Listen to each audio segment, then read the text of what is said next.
ng bayan, maasahan anumang panahon. Magandang oras po sa ating lahat, narito ng update sa lagay ng ating panahon ngayon at sa susunod na 24 oras. Sa kasalukuyan ay patuloy na nakakaapekto sa ating kapuluan ang tatlong weather systems gaya ng shearline, easterlies at northeast monsoon. Dahil nga sa shearline o yung banggaan ng malamig at mainit na hangin, ay asahan ang maulap na kalangitan na may mga kalat-kalat na pagulan at pagkidlat-pagkulog sa bahagi ng Eastern Visayas, sa may Bicol region at sa Mimaropa.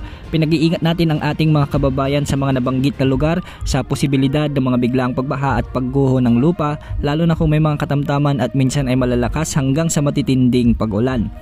Samantala, dahil naman sa easterlies o ang mainit na hangin mula karagatang Pasipiko, ay makakaranas naman ng maulap na kalangitan na may mga kalat-kalat na pagulan at pagkidlat-pagkulog ang Davao region at sa may Soc-Sargen. Posible rin ang flash floods at landslides dito, lalo na kung may mga katamtaman at minsan ay malalakas ding pag-ulan. Samantala, northeast monsoon o amihan pa rin ang magdudulot ng maulap na kalangitan na may mga kasamang pag-ulan sa may Cagayan Valley, Cordillera Administrative Region, sa may Aurora at Quezon Province. Dahil dito, hindi rin inaalis ang banta ng mga biglaang pagbaha at pagguho ng lupa, lalo na kung may mga katamtaman at minsan ay malalakas na pagbuhos ng ulan. Dahil din sa northeast monsoon, magiging bahagyang maulap hanggang sa maulap ang mga kalangitan na may mga kasamang kalat-kalat na mahihinang pag-ulan sa may Metro Manila at nalalabing bahagi ng Luzon. Samantalang easterlies naman ang nakakaapekto sa nalalabing bahagi ng Visayas at sa buong Mindanao.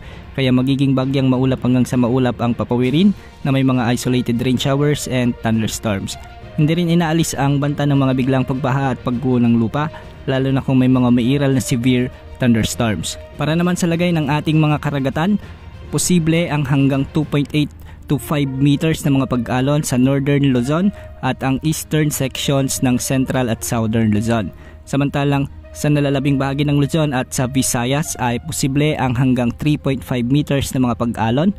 At sa nalalabing bahagi ng bansa ay posible naman ang hanggang 2.5 meters na pag-alon. Sa kasalukuyan ay wala pa rin tayong namomonitor na anumang LPA o bagyo na posibleng pumasok sa ating area of responsibility sa susunod na 3 hanggang 5 araw. Bukas asahan pa rin ang pag-iral ng shearline, easterlies at northeast monsoon, kaya asahan pa rin ang mga kalat-kalat na pagulan sa maraming lugar sa bansa.